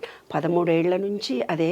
ఇప్పుడు ఇంకొంచెం ఎక్కువైంది. మీ మీడియాల ద్వారా అందరికీ నచ్చి బాగుంది సబ్జెక్టు, మాకు కావాలి తెలుసుకోవాలి అని ప్రోత్సహించారు మీ మీడియా తరఫున. కాబట్టి మీ అందరికీ కృతజ్ఞతలు తెలియచేసుకుంటున్నాను. రాత్రిపూట కూర్చొని అస్ట్రాలజీకి మన బాడీకి ఏదో సంబంధం ఉంది, ఏం సంబంధం చాలాసార్లు ఆలోచించగానే 1:30-2 టైంలో ఆదిత్యాయ చ సోమాయ మంగళాయ బుధాయ చ గురు శుక్ర శనిభ్యస్త రాఘవే కేతువినం. ఆదిత్య అంటే సండే, మండే అంటే ఆజ్ఞాచక్రం, ట్యూస్డే అంటే గొంతు, వెడ్నెస్డే అంటే హార్ట్, గురువు అంటే మన బొడ్డు దగ్గర ఉండి చక్రం, తర్వాత స్వాధిష్టానం ఫ్రైడే మన వీర్యకణాలు, శుక్రుడు సాటర్డే అంటే మన మూలాధారము, Sunday, Monday, Tuesday, Wednesday, Thursday, Friday and Saturday అన్నీ మనలోనే ఉన్నాయి నవగ్రహాలు. రాహువే కేతువే నమః అని పూజ చేస్తాం మనం. రాహు అంటే మన తలకాయ, కేతు అంటే మన కాళ్ళు. చెప్పాను, రాహు అంటే మన కంప్యూటర్, దానికి ప్రాణం ఉండదు, తెలివి మాత్రమే ఉంటుంది. కేతువు అంటే దానికి తలకాయ ఉండదు, ప్రయాణాలు చేస్తూ పోతుంటుంది. అది కూడా నేను ఎప్పుడో చెప్పాను.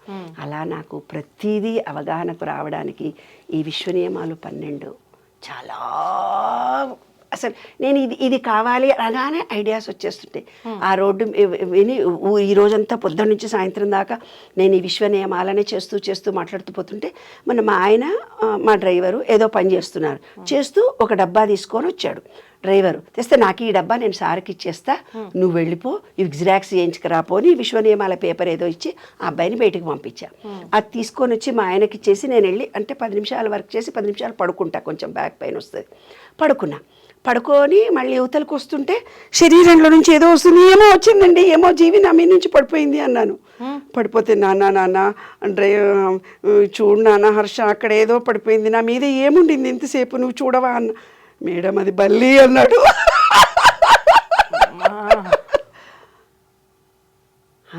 బల్లా? అదేంటి నాన్న, 15 నిమిషాలు పడుకున్నానే, నా పొట్టలో 15 నిమిషాలు బల్లి పడుకుందా? కనీసం కదలలేదు కదా. ఈ విశ్వము అంటే బల్లి లక్ష్మీనారాయణుడు, బల్లి లక్ష్మీనారాయణుడు స్వరూపము. మీరు బల్లిని అక్కడికి వెళ్ళి దండం పెట్టుకొని వస్తారు తెలుసా. అంటే బల్లి మన మీద పడితే మనలో అహంకారము, మన బ్యాడు, మన పూర్వజన్మలో చేసుకున్న పాపాలన్నీ తొలగిపోతాయి. బల్లి రహస్యం అదే. అది పాయిజను మీద పడితే పోతుంది అనేది సైంటిఫిక్ రీజన్. ఆధ్యాత్మికంగా బల్లి మన మీద పడ్డదంటే మనలో ఉండే బ్యాడ్ అంతా తొలగిపోతుంది. కానీ అమ్మ బల్లి పడితే ఒక్కొక్క దోషాలు అంటే ఒక్కొక్క పార్ట్ మీద పడితే, ఏ పార్ట్ మీద ఎలా పడితే అనేది అది ఎంత. కానీ వాడు నా బొజ్జులో పడుకున్నాడే చంటి పిల్లలాగా. మీరు అలా ఫీల్ అవుతున్నారు, మాకైతే వాళ్ళు గగ్గులు పడుతుంది. సరేనప్పుడు వేడి నీళ్ళు తలస్నానం చేసి వచ్చాను. అప్పుడు ఒక ఆయన చెప్పాడనమాట, ఏ జన్మ పరంపరగా ఉండే పాపాలన్నీ తొలగిపోతాయమ్మా, బల్లి నీతో అన్ని క్షణాలు అంత ఉంది అంటే. నేను చచ్చిపోయిందా బతికిందా చూడు పెట్టదాన్ని అన్నాను. నాకు భయం మళ్ళీ. అంటే మా ఆయన చూసి అది బతికే ఉంది, దాని ప్రాణంతో అని గోడ పక్కన పడేసారు తీసుకెళ్ళి. చెప్పమంటామండి, విశ్వం నాతో ఇలాంటివి ఎన్నో మెరాకిల్స్ చేస్తుంటే. కరోనా టైంలో కూడా ఎండి సామాన్ అయితే బాగుండు, నాకు అందరికీ చేశాను, అందరికీ పెట్టాను. నాకు కావాలి విశ్వమా అనుకున్నాను. మా పాప కోసము దానికి డెలివరీ అయింది, దానికి ఎండి కంచము చెంబు కొనాలి. గోల్డ్ స్మిత్ వచ్చాడు, ఎండి కంచము చెంబు టేబుల్ మీద రెడీ వచ్చేసాయి. ఒకరోజు షాపింగ్ వెళ్ళాను, మా అమ్మాయికి ఏదో నెక్లెస్ కావాలంటే వెళ్ళాను. అక్కడ డైమండ్, అప్పటిదాకా నాకు డైమండ్ అంటే తెలియదు. అంటే పెద్దగా బంగారము అంటే కావాలి అనే కోరిక, ఎంతూజియాజం ఎక్కువ ఉండదు నాకు. సమాజ సేవ, ఒక మంచి, ఒక స్పిరిచువల్గా వాటి మీద ఉండే థాట్ ఎక్కువ ఉండదన్నమాట. ఎవరన్నా చూసి నీ గాజుల చీర, నాకు రిలేషన్షిప్స్ లేవు, ఎవరి దగ్గరికి వెళ్ళాను. మా మహిళా మండలి వస్తే లీగల్ కౌన్సిలింగ్ చేస్తుంటాను అంతే. డిజేబుల్డ్ స్కూలు, మొగరాయిండ్లా వెళ్ళడం, మొగరాయిండ్లా గాజులు 2 వేసుకొని రన్ చేస్తున్నారమ్మా. డిజేబుల్డ్ స్కూల్ లేదు నాన్న, తీసేశాను. ఎందుకని? పిల్లల పెళ్ళిళ్ళకు చుట్టాలు వస్తే డిజేబుల్డ్ స్కూల్ అని పెళ్ళిళ్ళు అవుతాయా? చుట్టాలు వచ్చి ఉంటారా? ఎన్ని ఫేస్ చేసి ఉంటాను అనుభవాలు. గ్రాంటీనేడ్ స్కూల్ వేరే వాళ్ళకి అప్పచెప్పాను. జీవిత సార్థకత అంటే ఏమిటి, ఎందుకు పుట్టాను, ఏదో నా స్పెషలైజేషన్ లైఫ్ ఉందని మాత్రం నాకు తెలుసు. విశ్వ నియమాలను ప్రపంచం చేయడానికి నేను పుట్టిన అద్భుతమైనటువంటి, ఇది నేను సొంతం రాసింది కాదు కదా, విశ్వంలో ఉండే రహస్యాలు నాకు తెలిసినవి మీకు చెప్తున్నాను. నేను రాస్తున్నది కాదు, తెలిసిన సబ్జెక్టును మీకు ఇస్తున్నాను. సేకరణ మాత్రమే కదా నాన్న, కానీ చెప్పేదంతా అనుభవంతో చెప్తున్నాను. జరిగిన ఫీలింగ్స్ మీతో షేర్ చేసుకుంటున్నాను. రాసిన పుస్తకాల్లో మాత్రం అనుభవాలు రాయలేదు, ఓన్లీ సూత్రాలు కాదు. అనుభవాలు ఎప్పుడూ రాయను. అది ఇలా మాలాంటి వాళ్ళని గైడ్ చేయడానికి ఉపయోగపడే సూత్రాలు మాత్రమే రాసి, ఆ సూత్రాలు ఎలా ఉంటాయి, ఎలా మీ జీవితానికి ఉపయోగపడతాయి. లా ఆఫ్ డివైన్ వన్నెస్, ప్రతి జీవులు వస్తువులు సమానమైన బ్రహ్మంతో, అంతా ఏకత్వము, బ్రహ్మం ఏకత్వము, అందరిలో జీవి ఒకటి అంటారు కదా. కాదు, ఆ జీవులు వస్తువులు ఒకే మూల సంపత్తి, ఒకే బ్రహ్మ పదార్థంతో ఉన్నాము అనేది. మనం ఇవాళ ఇక్కడ ఏదో పని చేసినా, ఒక ఆలోచన చేసినా, విశ్వంలో ఆ పని ఎక్కడో మళ్ళీ జరిగిపోతూనే ఉంటుంది. రెండవది లా ఆఫ్ వైబ్రేషన్. అంటే ఏంది, ప్రతి వస్తువుకు సైన్స్ ప్రకారం, సైన్స్ చదువుకున్న స్టూడెంట్స్కి తెలుస్తుంది, ఒక వైబ్రేషన్ ఉంటుంది. మనం పాజిటివ్ ఎనర్జీని రిలీజ్ చేస్తే పాజిటివ్ ఎనర్జీ వస్తుంది. నెగిటివ్ వైబ్రేషన్తో చేసినప్పుడు నెగిటివ్ వస్తుంది. ఎవరో మిమ్మల్ని ఇబ్బంది కలిస్తే గట్టి గట్టి కేకలేసి అరిచారు, ఆ రోజు మీ ఎనర్జీ డౌన్ అయిపోతుంది. ఎనర్జీ, వాళ్ళ మీద కోపంతో వాళ్ళని తిట్టారని మీరు అనుకుంటున్నారు, కానీ మీ బాడీలో ఉండే ఎన్ని ఎనర్జీ లెవెల్స్ పాడైపోయినాయి. ఆ కోపాన్ని మీరు ప్రదర్శించి మీరు వాయిస్ను పెద్దవి చేసి మాట్లాడినప్పుడు మీలో ఎంత ఎనర్జీ డౌన్ అయిందో అదే లా ఆఫ్ వైబ్రేషన్. ప్రేమతో ఉన్నవాడు ప్రేమనే ఎదుర్కొంటాడు, కోపంతో ఉన్నవాడు తన బాడీని పాడు చేసుకుంటాడు. లా ఆఫ్ కరెస్పాండెన్స్, అంతర్గతం బాహ్యానికి ప్రతిబింబం. ఇవాళ మా దగ్గరికి ఎంతోమంది వస్తుంటారు, మేము ఇవాళ ఈ కష్టాలు పడ్డాము, ఆ కష్టాలు, అంతర్గతంగా నీకు బిజినెస్లో లాస్ అవుతాను అని ఉన్నది కాబట్టి నువ్వు లాస్ అయ్యావు. నాకు మంచి పెళ్ళాం రాదు అనుకున్నావు, అట్లయింది. నీకు మంచి మొగుడు రాదు అనుకున్నావు కాబట్టి జరిగింది. అంతర్గతంగా నీ భావనలు ఏవో అదే నీ జీవితం ఇవాళ అనుభవిస్తున్నది. అది రహస్యం. Law of attraction, law of action అంటే ఏంది, నీకేదో ఉద్యోగం రావాలి అంటే అప్లికేషన్ రాయాలి, నీదేదో రన్నింగ్ రేస్లో ఉండాలి అంటే రన్నింగ్ ప్రాక్టీస్ చేయాలి, నీవేదో ఏది డాక్టరీ చదవాలంటే చదవాలి, అంటే కర్మ చెయ్యకుండా ఫలితం రాదు అని. Law of cause and effect, చర్యకు ప్రతిచర్య ఉంటుంది. ఎలా ఉంటుంది చర్యకు ప్రతిచర్య? ఇప్పుడు నిన్ను రోడ్డు మీద పట్టుకొని నిన్ను కొట్టి ఒక మనిషి అవమానించాడు, అవమానించినప్పుడు ఈ విధవ వల్లనే నేను పాడైపోయాను, ఈ విధవ వల్లనే ఉద్యోగం పోయింది, ఈ మొగుడి వల్లనే నేను కష్టపడుతున్నానని మీరు అనుకుంటారు. That is wrong. ఏదైతే నెగటివిటీ మీరు ఇస్తారో చర్యకు ప్రతిచర్యగా మీకు రిటర్న్ వస్తుంది. అదే 8 ఆకారాన్ని సూచించారు. 8 ఆకారం ఇది, వీడు నాశనం కానీ మీరు నెగిటివ్ ఇచ్చారు, వాడి దగ్గర నుంచి కూడా negative, minus into minus plus నీ కర్మగా మిగిలిపోతుంది. అది అవమానించి ఉద్యోగం పీకేసి నేను హరాస్ చేసిన భర్తను కానీ, భార్యను కానీ, పిల్లల్ని కానీ, చుట్టాలను కానీ, పార్ట్నర్స్ కానీ థ్యాంక్ యూ వెరీ మచ్ అనుకోవాలి. వాళ్లకు మీరు థ్యాంక్స్ చెప్పాలి. నా ఈగో పోయింది, నన్ను రోడ్డు మీద అవమానించావు, నన్ను కొట్టావు ఈడ్చి, థ్యాంక్ యూ, నాలో అహంకారం పోయింది, గర్వం పోయింది, నాలో ప్రేమ జనించింది, ఐ లవ్ యూ అనాలి వాళ్ళని. అంటే వాళ్ళని డైరెక్ట్గా మీరు ఎలాగో అనరు, కానీ మనసులో అనుకోవాలి. అప్పుడు ఆ వ్యక్తి నుంచి ఎంత కష్టపడుతున్నారో రోజు అది తొలగిపోతుంది. అది secret. Law of cause and effect. Law of compensation అంటే నీవు ఇప్పుడు ఒక పని మనిషి ఉంది, ఒక 3,000 పని చెయ్యాలి, మనకు 1,000 రూపాయల పని చేసి 2,000 పని ఎగ్గొట్టింది. ఆ 1,000 రూపాయలే వాళ్ళ ఇంటికి వస్తే 2,000 డాక్టర్ ఖర్చు పెడుతుంది, లేదో చిట్టి వేస్తుంది, వాడు ఎత్తుకొని వెళ్ళిపోతాడు. ఒక ఆఫీసర్ ఉన్నాడు, 1,00,000 రూపాయలు 50,000 పని చేశాడు, 50,000 పని ఎగ్గొట్టాడు, సాఫ్ట్వేర్ ఇంజనీర్.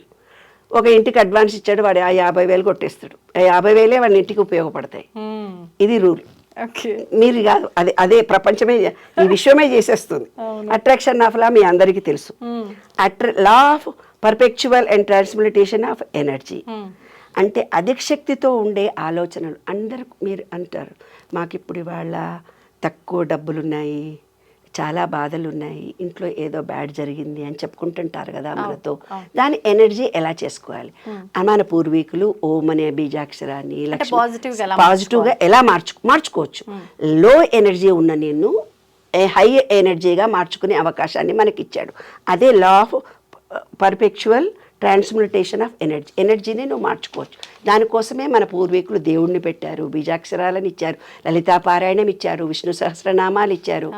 అలా కొన్ని బీజాక్షరాల చేత భగవంతుడికి మనకు లింక్ కలిపారన్నమాట. అంటే మన ఎనర్జీని మార్చుకో. డబ్బు లేని వాళ్ళు డబ్బు సంపాదించుకోవచ్చు, ఏ కోరిక మనకున్న ఈ విషయం ఇవ్వడానికి రెడీగా ఉంది. Law of relativity. రిలేటివిటీ అంటే ఏంది? మీ ఫ్రెండ్కి బాగా లాస్ వచ్చింది, నువ్వు బాధపడుతున్నావు, నువ్వు కూడా 2 రోజుల్లో లాస్ వచ్చేస్తుంది. ఎందుకు? ఫీలింగ్తో సహా ఇచ్చావు. మీ ఫ్రెండ్ ఇంటర్మీడియట్లో ఫెయిల్ అయింది, ఇద్దరు ఇంటర్మీడియట్ ఫ్రెండ్స్, అది ఫెయిల్ అయింది నువ్వు ఏడుస్తూ ఉన్నావు. కొన్ని రోజులకు ఇంకో సబ్జెక్ట్లో నువ్వు కూడా ఫెయిల్ అవుతావు. ఎవడో ఒకడు సూసైడ్ చేసుకున్నాడు, డియరెస్ట్ ఫ్రెండ్, నా ఫ్రెండ్ చచ్చిపోయింది అంటే కొన్ని రోజుల తర్వాత ఈమె కూడా చచ్చిపోతుంది. అంటే ఫీలింగ్తో సహా నీవు ఏమిస్తావో అంటే అనుభవాన్ని నీవు. లా ఆఫ్ రిలేటివిటీ, ఇతరులతో మీరు పోల్చుకోగానే ఏదైతే అనుభవాన్ని నీవు ఇస్తున్నావో విశ్వంలో, ఆమె హస్బెండ్ బాగా కొట్టాడు, నాకు ఇప్పుడు పెళ్ళి అవుతుంది, నా మగుడు కూడా ఎట్లుంటాడు ఏమో భయపడుతూ వెళ్తావు కదా, నేను కూడా కొడతాడు వాడు. అది విశ్వరహస్యం. అదే నాన్న, ఏది ఆలోచిస్తావో అదే జరుగుతుంది. రిలేటివిటీ ఉంటుంది ప్రతిదానికి. నీ జీవితంలో రిలేటివిటీ లేకుండా ఏమీ జరగదు. నీవు ఎప్పుడో ఒకసారి ఇది ఆలోచించావు కాబట్టి అది జరిగింది. ఇలా ఉండాలి, ఇది జరుగుతుందేమో, ఈ 2 ఫీలింగ్స్ నీలో ఉన్నప్పుడే లైఫ్ జరుగుతుంది. Law of polarity, law of polarity. ప్రతిదానికి వ్యతిరేకత ఒకటి ఉంటుంది. రాత్రి అయితే ఎప్పుడు సుఖమే ఉండదు, కష్టం వస్తుంది. ఎప్పుడు సుఖమే ఉందా, కీర్తి కావాలనుకుంటావు, అపకీర్తి పాలవుతావు. డబ్బు కావాలనుకుంటావు, లాస్ వస్తావు. నీ బిడ్డల్ని ప్రేమిస్తావు, వాళ్ళతోటి నీకు ప్రాబ్లమ్స్. తర్వాత 11th లా రిధం. రిధం అంటే ఏంది? లయ. లయ అంటే ఏంటి? ఈ లయ అనేదాన్ని మన సంస్కృతంలో లా ఆఫ్ రిధంను నటరాజుని చూపించి లయతో పాటలు రాయడం మొదలుపెట్టారు మన ఆధ్యాత్మికంలో. పాటలు పాడితే విశ్వంలో నుంచి ఈజీగా ఎనర్జీ లెవెల్స్ని మనం రిసీవ్ చేసుకోవచ్చు. విశ్వంలో ఉండే ఎనర్జీ పాయింట్స్ని ఈజీగా చేసుకోవచ్చు. విశ్వంలో నువ్వు ఏది అడిగితే అది ఇస్తుంది. దీనంగా 7 భగవద్గీతలో రాస్తాడు చూడు, ఎవరైతే కష్టాలు వస్తాయో, ఎవరైతే బాధలో ఉన్నారో వాళ్ళు నా దగ్గరికి చేరువవుతారు అనేది. ఇదే అన్నమాట. మనం కష్టం రాగానే భగవంతుడు బాగా గుర్తొస్తాడు మనకు. భగవంతుని బిగ్గర బాధలు పట్టుకుంటాం. అదనమాట లా ఆఫ్ రిథమ్. ఆ ఫీలింగ్తో ఆయనను కోరుకుంటే ఏదైనా తీరుతుందని అర్థం దాని రహస్యం. Law of gender. Law of gender అంటే ఏంటిది? ఈ విశ్వం మొత్తంలో కూడా స్త్రీ పురుష లక్షణాలు. లలితాపారాయణం చదివినామే, అమ్మా శివుడిది కూడా చదవమ్మా, లేకపోతే ఏమైతుంది, అమ్మవారిది చదవ, శివుడిది కూడా చదవమ్మా. జెండర్ ఇప్పుడు కూడా నీకు ఇప్పుడు నీ దాంట్లో శివపార్వతులు నిన్ను కూడా చూపిస్తా లైవ్లో. ఇప్పుడే చూపిస్తా. ఇప్పుడు కళ్ళు మూసుకొని ఇట్లా ప్రెస్ చేయి. ఎటు సైడ్ అమ్మా? ఏదో ఒక కళ్ళు మూసుకో, ఒక వైపున కళ్ళు మూసుకో, ఒక వైపున ప్రెస్ చేయి, అవతల వైపున అర్ధచంద్రాకారం వచ్చింది లైట్. కన్ను పొడిస్తే ఇప్పుడు యువతల పక్క ఇంతే. కన్ను స్టార్టింగ్ చివర్లో చూడు, లైవ్ లో చూపిస్తున్నా ఇక్కడ. హాఫ్ మూన్ ఇటు ప్రెస్ చేయి. ఇటు ఏమొచ్చింది? ఫుల్ మూన్ అవుతుంది. ఫుల్ మూన్ కాదు, అది హాఫ్ మూన్, అది హాఫ్ మూన్, ఇది హాఫ్ మూన్. ఇప్పుడు చూడు, అమ్మవారికి ఎటువైపు ఉంది అర్ధచంద్రాకారం? కనిపిస్తలే అమ్మా. అర్ధచంద్రాకారం ఎడమ వైపు ఉంటుంది లలిత అమ్మవారికి. లైటింగ్ లో ఎడమ వైపు ఉంటుంది ఎప్పుడైనా అమ్మవారికి. చంద్రవంక. ఇప్పుడు నీకు కూడా ఎడమ వైపే వచ్చిందిగా, అంటే నీ అమ్మవారే కదా. శివుడికి ఎటువైపు ఉంటుంది?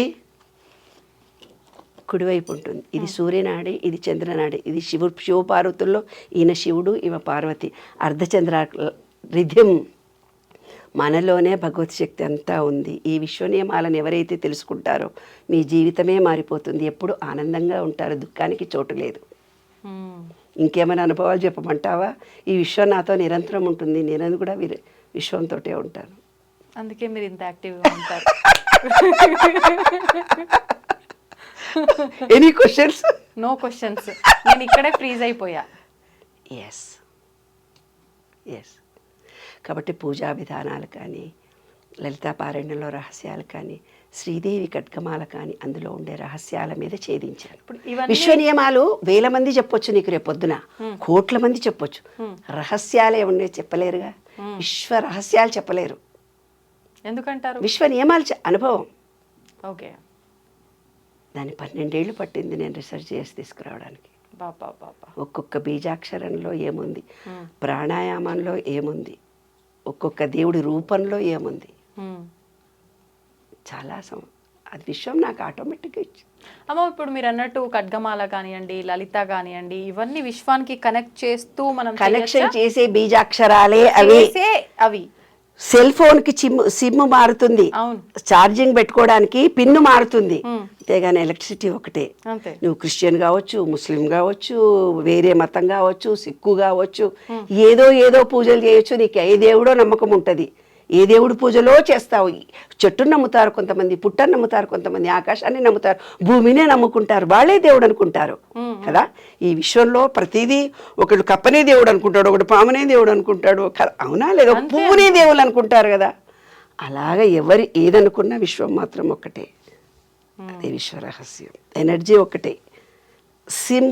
అదే సెల్ ఫోన్ ఛార్జింగ్ చేసుకునే ఛార్జర్లు డిఫరెంట్ అంతే. అదే విశ్వరహస్యం. Okay okay. అంటే మన హిందూ ధర్మం ప్రకారంగా చెప్పాలంటే భగవంతుడు ఒక్కడే గాని ఎవరికి అనువుగా ఉండే రూపాల్లో భగవంతుడు అనేది ఒక ఎనర్జీ నాన్న. ఈ విశ్వం అనేది ఒక ఎనర్జీ, పంచభూతాలది, నీలో ఉండేది ఒక ఎనర్జీ. ఈ ఎనర్జీకి ఆ ఎనర్జీకి లింక్ కలిపారు. కలిపి కొంచెం ఎడ్డోళ్ళమని ప్లేవే మెథడ్లో పూజలు, వ్రతాలు, దేవుడు అని ఇచ్చారు ఏకాగ్రత కుదరడం కోసం. ఇవన్నీ కూడా ప్లేవే మెథడ్లో మనకు చెప్పారు పెద్దవాళ్ళు. ప్రతి దాంట్లో ఒక రహస్యం ఉంది. Okay okay. నిగూఢ అర్థం ఉంది. ఇప్పటి కాలం జనరేషన్ పిల్లలు ఏమనుకుంటారు, అబ్బో నేను లలితాపారాయణ అదేదో సంస్కృతంలో తెలియరాదు కదా మరి ఇప్పటి పిల్లలకి. ఇది చదవచ్చు, ఇది చదవకూడదు, కుడి కాలు పెట్టకూడదు, ఎడమ కాలు పెట్టకూడదు, దేవుడికి దీపం ముందర పెట్టాలి, వెనక పెట్టాలి, అడ్డం పెట్టాలి, పిచ్చి పిచ్చి మాటలు చెప్తున్నామే మనము. పాపం చదువురా, ఇప్పుడు తెలుగే రాని పిల్లలకి సంస్కృతం చదువుతారా? రారు కదా. ఇంత విజ్ఞానం మనలో ఉండి మనం ఎనర్జీ చేసుకునే శక్తి మనకుండి ఇవాళ ప్రకృతికి విరుద్ధంగా బతుకుతుంది ఈ జనరేషను. వాళ్ళని మనం దగ్గరికి తీసుకొని వచ్చి ఈనాటి జనరేషన్కి ఇది ఎలక్ట్రిసిటీ, ఇదిలో ఉండే ఎనర్జీ, బయట ఉండేది ఎనర్జీ. నేను ఒక జోక్ చెప్పాలా ఇప్పుడు నీకు? చెప్పండి. ఒక అబ్బాయి ఫోన్ చేశాడు. ఫోన్ చేసి మూలాధార చక్రం ఎక్కడ ఉంటుందో చెప్పండి, నేను వెళ్ళి కొనుక్కొచ్చుకుంటా, దాన్ని ఛార్జింగ్ పెట్టేస్తాను మేడం అన్నాడు. స్వాదిష్టాన చక్రం కూడా కొనుక్కుంటా, అనాహత చక్రాన్ని కూడా కొనుక్కుంటా, మీరు చక్రాలని చెప్తున్నారు మేడం అన్నాడు. నాన్న చెప్పు నాన్న, ఈ జనరేషన్కి ఎవరు చెప్తారు అవి చక్రాలు అంటే? అదేదో చక్రాలు అనుకున్నాడు, బండి చక్రాలు అనుకుని ఉంటాడు. మన శరీరంలో ఉండే ఎనర్జీ పాయింట్స్ నాన్న నీకెవరు చెప్పలేదా? భూమి అనే ఎనర్జీ బయట ఉంది, భూమి అనే ఎనర్జీ పాయింట్ మనలో ఉంది, దాన్ని వినాయకుడిగా సూచించారు. బయట స్వాదిష్టాన చక్రము అంటే నీరు బయట ఉంది నాన్న, మనలో ఉన్న నీరు శుక్రకణముజుగా చూపించారు, దానికి ఒక కలర్ ఇచ్చారు నాన్న. బయట ఉండే దాంట్లో మణిపూరక చక్రం, సూర్యుడు బయటలో మన డైజెషన్ కెపాసిటీ ఉండే పార్ట్ నాన్న, దాన్ని మణిపూరక చక్రం అన్నారు కానీ చక్రం కాదు నాన్న, అదొక పాయింట్. భూతాలు అంటే భూతాలు కావు, చక్రాలు అంటే చక్రాలు కావు, ఎనర్జీ పాయింట్స్. అదే నేను విశ్వంలో ఈనాటి జనరేషన్కి ఇస్తున్నాను. ఈనాటి పిల్లలందరూ సైన్స్ తెలుసుకోవాలి, సైన్స్ రూపకంగా వాళ్ళు ఎనర్జీ లెవెల్స్ని పెంచుకోవాలి, అబద్ధాలు చెప్పకూడదు, వాళ్ళ ధర్మాన్ని వాళ్ళు కరెక్ట్గా నిర్వర్తించాలి. ఎవరు కూడా తప్పు మాటలు కాదు, తప్పుడు ఆలోచనలు కూడా చేయకూడదు. ఒకళ్ళని మోసం చేస్తే మనమే మోసపోతాము, ఒకళ్ళని హీనంగా చూస్తే మనము హీనం అవుతాము, ఒకళ్ళ దగ్గర డబ్బు దాచుకొని దొబ్బేసుకుంటే నీ డబ్బుని ఎవరో దొబ్బేస్తారు. అదే సిద్ధాంతం ఇంగ్లీష్లో ఉన్నాయి. నేను సైంటిఫిక్గా చెప్తున్నాను, మీరు వినండి, మీ జీవితాలను మార్చుకోండి. ఇదే నేను అందరికీ ఈనాటి జనరేషన్ పిల్లలకు చెప్తున్నటువంటి అంశం. ఎనర్జీ లెవెల్ అంతే, ఇదొక ఎనర్జీ పాయింట్. నా అనుభవాలను కూడా మీకు చెప్పేస్తున్నాను, ప్రాక్టికల్గా చూశాను రా నాన్న అని. హ్యాపీగా ఆనందంగా ఉండండి, విశ్వ నియమాలను తెలుసుకొని ఎంజాయ్ చేయండి, మీరు అనుకున్న కోరికలు నెరవేర్చుకోండి. అద్భుతం అమ్మ, నిజంగా వింటుంటే అలా వినాలని అనిపిస్తుంది మీరు చెప్పే అవన్నీ కూడా ఎక్స్పీరియన్స్లు. ఇంకా నాకు తెలిసి ఎక్కడో దాచిపెట్టి ఉంటారు ఇంకొన్ని అనిపిస్తుంది, ఏదో తేడా కొడుతుంది. మరొక వీడియోలో అన్ని లాగే ప్రయత్నం. థ్యాంక్ యూ అమ్మ, థ్యాంక్ యూ వెరీ మచ్. నమస్తే. నమస్తే.